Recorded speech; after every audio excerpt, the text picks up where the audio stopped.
Dear Diary, it was the last class before the weekend, and everyone felt the same restless energy. Our maths teacher, Mr. Williams, was the kind of guy who let us mess around with quizzes and games. So when he pulled up a logo quiz site to kill time, no one was really paying attention. Laughter and low chatter filled the room as we clicked through questions.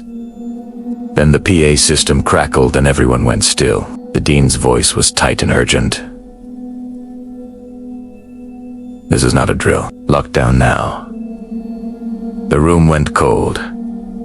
Mr. Williams's easy smile vanished. He flicked off the lights and guided us to the far corner. Our usual hangout spot, the place where, just hours before, we'd been joking around. Now, he was shoving desks against the door and whispering for us to be quiet. I remember shoving a desk with all my might, and then curling up on the floor with my best friend, Cassie, shivering under a pile of coats. For a few heavy minutes, we sat in the dark, the four walls of our classroom suddenly feeling like the only safe place in the world. We could hear the hum of the building's emergency lights and the murmur of voices outside, and then again, open up. He screamed again and again. My heart hammered in my chest. Time seemed to stretch, each second echoing in the sudden silence.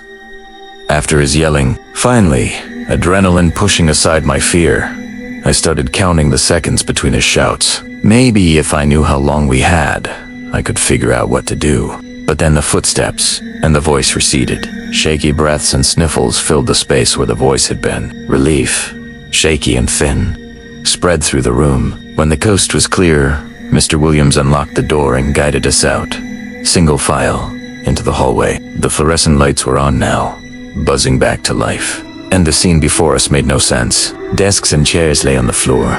Books were strewn about, and lockers were wide open. A trail of footprints led from our classroom down the hall and out the front doors. The principal later explained that a disturbed person had entered the school and attacked the front desk worker, who escaped, unharmed. Staff searched the campus, but couldn't find him. The police arrived and questioned everyone, but we never learned if he was caught. There was talk of a night janitor finding someone sleeping in a storage closet, and a rumor that a .44 caliber handgun had been seen.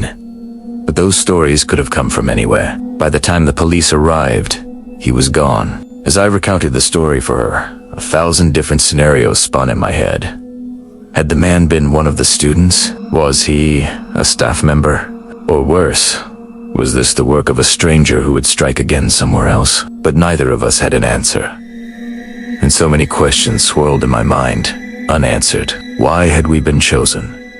What had the attacker been thinking? Would we ever see him again? It wasn't until years later that I realized the gravity of what had happened that day, how close we'd come to real danger. The memory faded, but the feeling lingered, a shadow that stretched long and cold across the hallways of my mind. Sometimes when I'm home alone and the wind blows just right, I can almost hear his voice again. "Open up!" he screams. "Open up!" begging to be let in, and I always run to lock the windows and the doors.